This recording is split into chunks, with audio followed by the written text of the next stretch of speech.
Bien-aimés dans le Seigneur, les concitoyens, concitoyennes du royaume des cieux, que la paix de notre Dieu le Père et la grâce de notre Seigneur Jésus-Christ soient avec vous.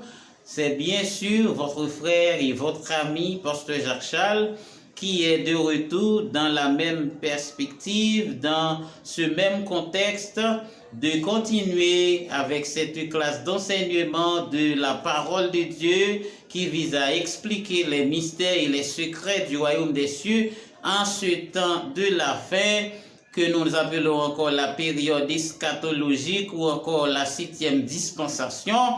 Que la paix de Dieu, encore une fois, soit avec vous. J'accueille très chaleureusement tous les nouveaux abonnés de TV du Royaume des Cieux à qui je dis bienvenue parmi nous et nous allons travailler ensemble pour la propagation de l'évangile de notre Seigneur Jésus-Christ. Et selon l'édit de Matthieu chapitre 24 qui dit que cette bonne nouvelle du Royaume des Cieux doit être prêchée dans le monde entier pour servir de témoignage à toutes les nations, et c'est alors que viendra la fin. Je crois que c'est un engagement pour chacun de nous et c'est un devoir pour chaque enfant de Dieu de partager ce message avec vos proches, avec votre famille, vos amis, afin que l'évangile du royaume des cieux soit prêché dans le monde entier et pour servir de témoignage à toutes les nations pour qu'enfin on arrivera à l'accomplissement de toutes choses. Amen, amen et amen. Gloire à Dieu.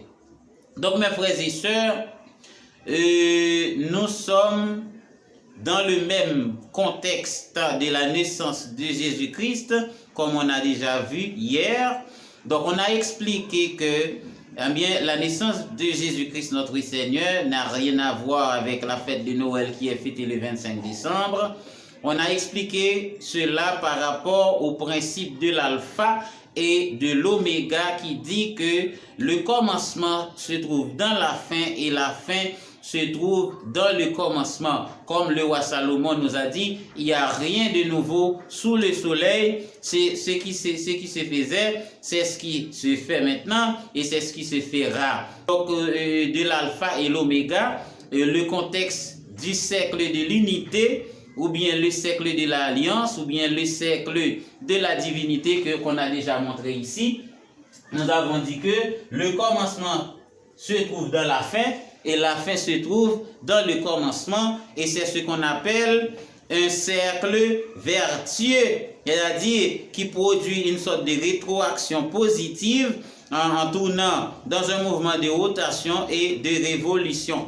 Donc nous avons tout expliqué dans la leçon précédente par rapport au principe de l'alpha et de l'oméga. Donc nous avons dit que eh bien, Jésus-Christ était né eh bien, au mois de Nissan, qui se trouve entre le mois de mars et le mois d'avril, qui est le premier mois de l'année que Dieu a pu fixer pour les enfants d'Israël, en raison du fait que Dieu n'allait pas utiliser le même calendrier que les Égyptiens. Donc maintenant, ça c'est un nouveau calendrier qui est en rapport avec la lune, que nous appelons encore le calendrier lunaire, c'est-à-dire à chaque nouvelle lune. Donc ce moment que Dieu a choisi pour commencer le mois, le nouveau mois, c'était à la nouvelle lune. À la nouvelle lune, et bien au premier mois qui est baptisé le mois de Nissan. Donc maintenant, on a tout expliqué que Jésus-Christ est le premier de tout, mais aujourd'hui, mes frères et sœurs, nous allons confirmer les explications qui sont déjà données par rapport à d'autres facettes. Pourquoi? Parce que Dieu tantôt fait une chose d'une façon et tantôt d'une autre façon. Donc, c'est pourquoi qu'il est dit que toute chose concourt au bien de ceux qui aiment Dieu. C'est-à-dire, Dieu n'agit pas toutefois de la même façon chaque jour, la même méthode, la même rengaine, la même histoire. Dieu a des milliers de façons pour faire une seule chose. Amen, amen et amen. Gloire à Dieu. Maintenant, la question de la Noël qui est fêtée le 25 décembre, par rapport à la naissance de Jésus-Christ notre Seigneur, est présentée comme une controverse la plupart du temps alors cela a créé une sorte de division et voire même parfois une confusion chez nos frères et sœurs, parmi les enfants de Dieu, les enfants de notre Dieu, les enfants du royaume des cieux. Puisque certains fêtent la Noël et d'autres ne la fêtent pas. Donc, je dois vous dire, mes frères et sœurs, que cela ne doit pas vous diviser, cela ne doit pas vraiment vous séparer en tant qu'enfants de Dieu. Parce que nous sommes un seul peuple, une seule nation. Nous sommes tous issus d'un même royaume qui est le royaume des cieux. Amen, amen et amen. Que l'on fête ou que l'on ne fête pas, nous ne devons pas déranger les relations qui existent entre nos frères et sœurs. Nous ne devons pas en fait se soulever contre l'un et l'autre pour la question de Noël. Parce que Dieu a une façon de faire une chose, tantôt il fait de cette façon, tantôt il fait de l'autre façon. Donc ça c'est un mystère.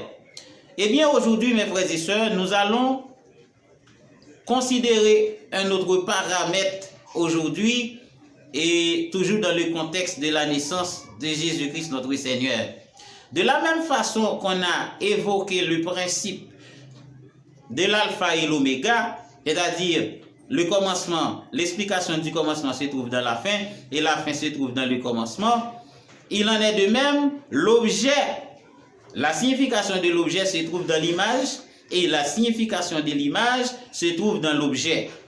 Alors de là, il y a un point commun malgré les divergences qui existent entre le peuple de Dieu, malgré les controverses d'entre eux, les différentes opinions des enfants de Dieu sur la question de la naissance de Jésus-Christ et la fête de Noël, il y a un point où tous les sectes religieuses, eh bien, se sont rencontrés. Alors, quel est ce point? Ce point, c'est la mort de Jésus-Christ.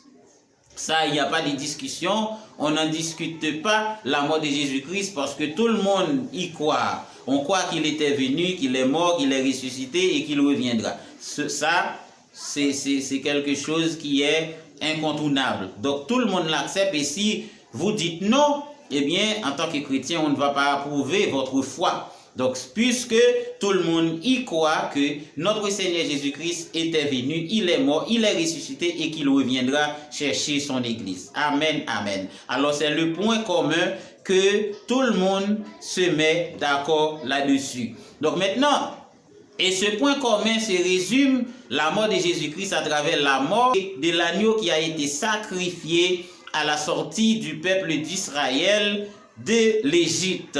Donc maintenant, le Seigneur a dit à Moïse que ce mois-ci sera pour vous le premier des mois de l'année et vous devez sacrifier un agneau et cet agneau-là va vous servir comme un repas que tout le monde doit en manger, eh bien pour la sortie d'Égypte et en utilisant le sang pour appliquer sur le linteau de chaque maison parce que l'ange de la mort allait passer à minuit et c'est ainsi que mes frères et sœurs, nous avons vu que l'ange de la mort était passé et tous les enfants des Égyptiens, tous les premiers-nés étaient morts et pour les Israélites, rien ne s'était passé ainsi parce que Dieu les a couverts à cause du sceau de Dieu que chaque maison avait porté, qui est le sang de l'agneau. Donc maintenant tout le monde est d'accord que l'agneau qui a été sacrifié, c'est une représentation de Jésus-Christ. C'est l'image de Jésus-Christ.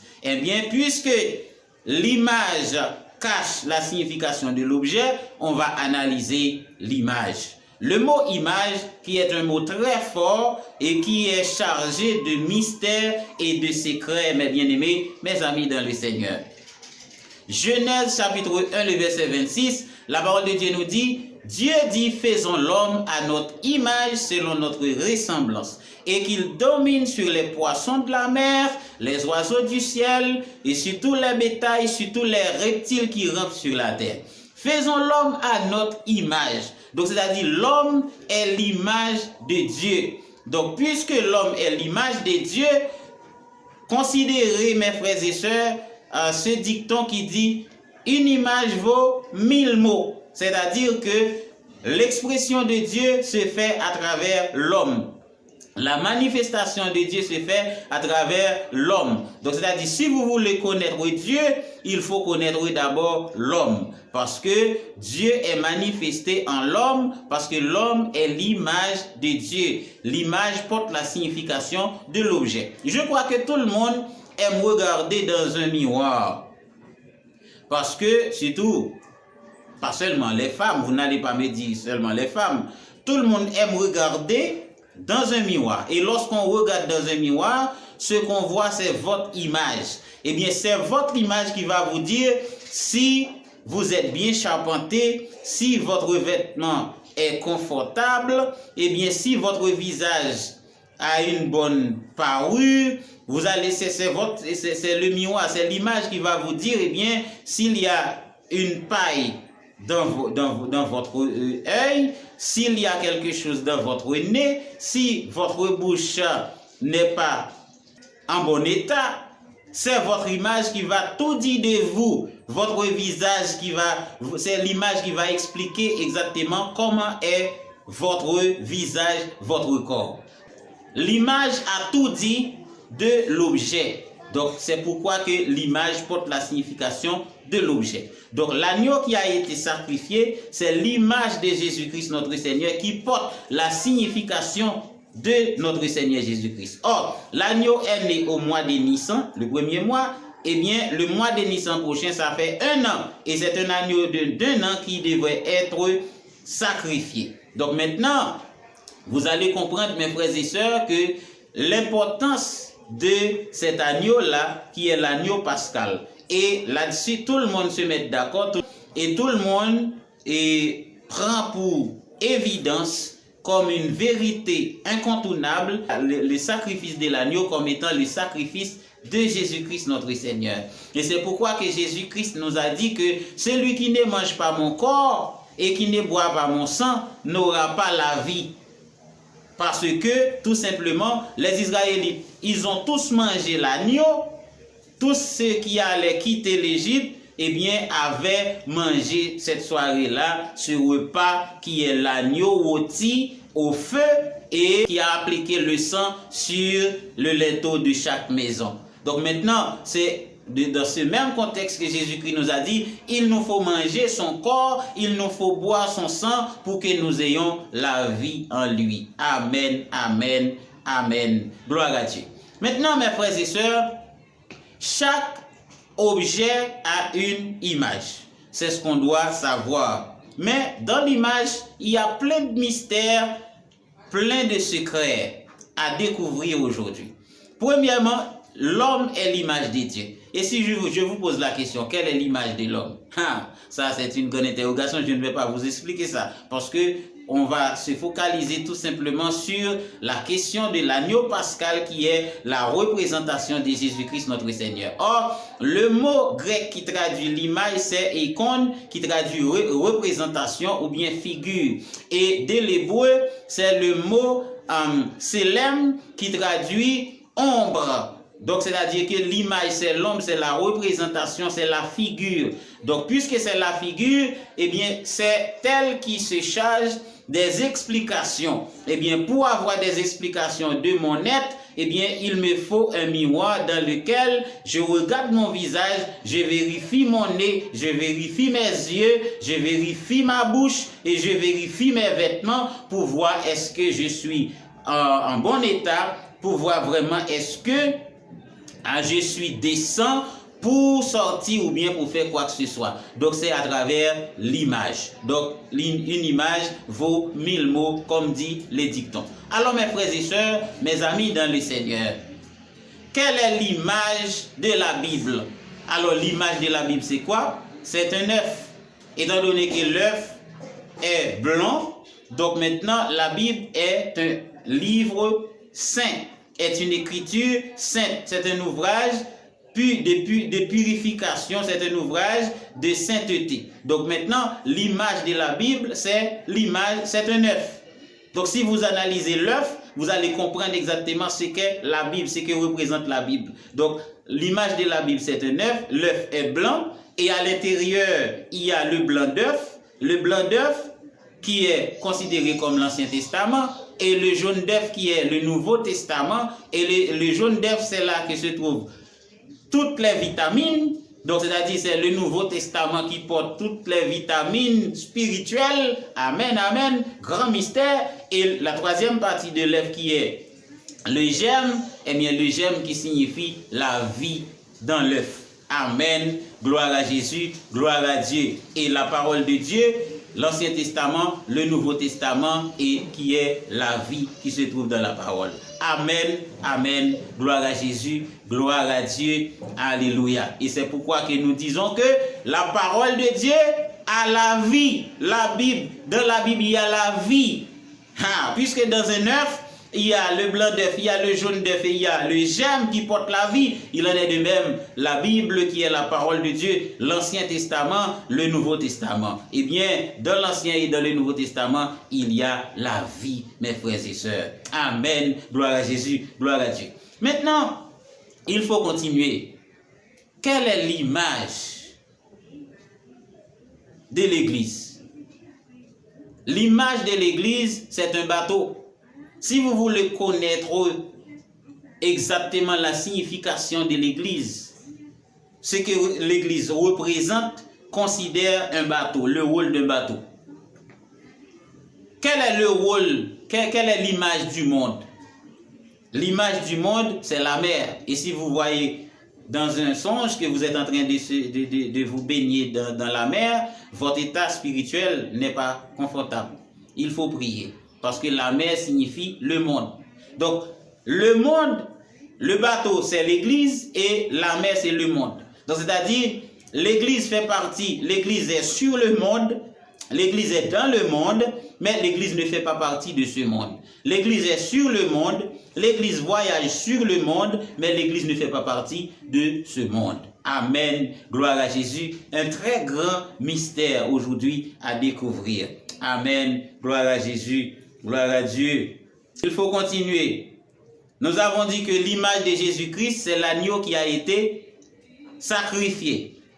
Et quelle est l'image de la domination? C'est que, selon ce qu'on a lu dans Genèse chapitre 1, le verset 26, qui dit « Faisons l'homme à notre image, selon notre ressemblance, et qu'il domine sur les poissons de la mer et les oiseaux du ciel. » Quelle est l'image de la domination?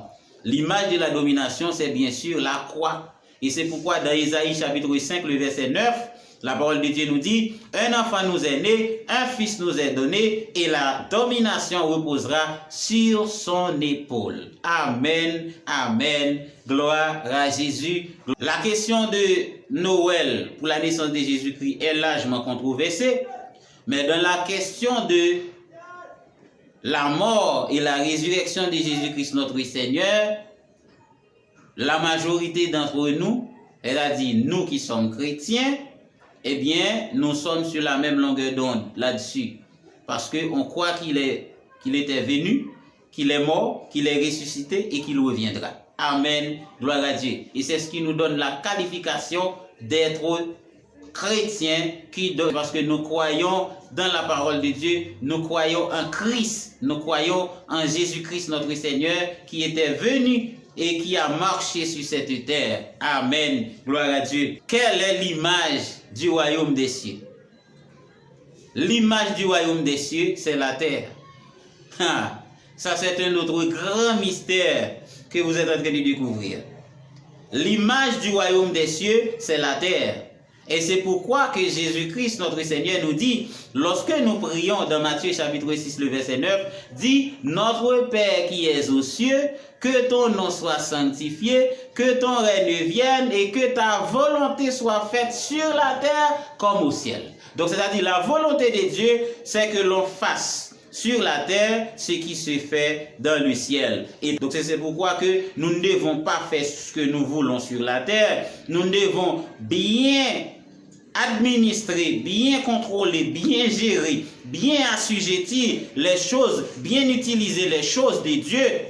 Parce que ce que Dieu veut, c'est que sa volonté soit faite ici sur la terre comme au ciel. Parce que la terre, c'est l'image du royaume des cieux. Amen, amen et amen. Maintenant, pour continuer avec cette question de l'image, si je vous pose encore une question, parce que ce sont des mystères que vous êtes en train de découvrir aujourd'hui. Quelle est l'image de la vie? Qu'est-ce qui représente l'image de la vie, mes frères et sœurs? Eh bien, l'image de la vie, c'est le sang. Je le répète, c'est pourquoi que Jésus-Christ dit, celui qui ne mange pas mon corps et qui ne boit pas mon sang n'aura pas la vie. Parce que le sang, c'est l'image de la vie. Si vous voulez connaître l'importance de la vie, cherchez à comprendre le sang. Qu'est-ce qu'il y a dans le sang? De quoi est-ce que le sang est composé? De quoi est-ce que le sang est formé? Quel est le rôle du sang? Si vous arrivez à comprendre le rôle du sang, eh bien, vous allez comprendre la valeur de la vie, l'importance de la vie, ce que la vie signifie. Pour ceux qui sont en train de verser du sang, c'est pour vous cette parole. Amen. Gloire à Dieu. Ceux qui versent le sang. Si vous pouvez arriver à la connaissance de l'importance du sang, le rôle que le sang joue dans la vie d'un être humain, vous allez connaître le prix de la vie. Et c'est pourquoi que Jésus-Christ a versé son sang. Et c'est par ce sang que nous avons la vie. C'est par son sang que nous avons la vie. Amen. Gloire à Dieu. Et si je vous pose encore la question, quelle est l'image de la mort? Eh bien, l'image de la mort, c'est le diable. Le mot diable qui vient du grec diabolos, c'est-à-dire le mot diabolos traduit par celui qui fait peur, c'est-à-dire l'image de la mort, c'est la peur. Ça c'est un grand mystère, un mystère extraordinaire. L'image de la mort, c'est le diable. Diabolos du grec, qui signifie celui qui fait peur, eh bien, la peur, c'est l'image, par déduction, la peur, c'est l'image de la mort. C'est la raison pour laquelle que nous ne devons pas avoir peur, ma soeur, que nous ne devons pas avoir peur, mon frère, parce que nous sommes enfants de Dieu. Il est écrit dans Jean 14 que votre cœur ne se trouble point. Croyez en Dieu et croyez en moi. Et l'apôtre Pierre nous dit, nous résister au diable et il fuira loin de nous. C'est-à-dire résister à la peur, parce que le diable, c'est celui qui fait peur. Amen. Gloire à Jésus. Gloire à Dieu. Merci Seigneur. Nous avons compris la naissance de Jésus-Christ en résumé dans le contexte du principe de l'alpha et l'oméga. C'est-à-dire le commencement se trouve dans la fin et la fin se trouve dans le commencement. On a vu que c'était un agneau d'un an qui a pris naissance au mois de Nissan et qui est sacrifié au mois de Nissan. De la même façon, nous avons dit que notre Seigneur Jésus-Christ est l'objet et l'agneau, c'est l'image. Maintenant, qu'est-ce qu'il faut faire et par rapport à ce qui est dit par rapport à la naissance de Jésus-Christ et la Noël? Il n'est plus nécessaire pour être divisé sur la question de la Noël qui est la naissance de Jésus-Christ. Il n'est plus question maintenant de se faire ennemi entre les enfants de Dieu pour une question de fête. Maintenant, que l'on fête ou que l'on ne fête pas, cela ne doit pas nous déranger, mes bien-aimés. Parce que l'important c'est que le sacrifice est fait et le pardon de l'humanité est accordé par ce sacrifice, par ce sang qui est versé. Et l'important maintenant, nous devons connaître les choses du royaume des cieux, les mystères. Nous devons connaître notre Père, nous devons connaître le Seigneur Jésus-Christ et nous devons nous aimer les uns les autres. Ne soyez pas quelqu'un qui sème la confusion d'entre le peuple de Dieu pour dire ceux qui fêtent la Noël ne sont pas des chrétiens. Ne les dis pas s'il vous plaît. Nous sommes tous enfants de Dieu. Bientôt je vais vous parler de la Noël, de la fête de Noël, l'origine de Noël, etc. Mais pour l'instant, on s'accentue sur la naissance de Jésus-Christ par rapport aux controverses à la fête de Noël. Alors mes frères et sœurs, mes amis dans le Seigneur, c'est ici que s'achève l'étude de ce aujourd'hui. Je tiens à vous remercier de l'avoir suivi.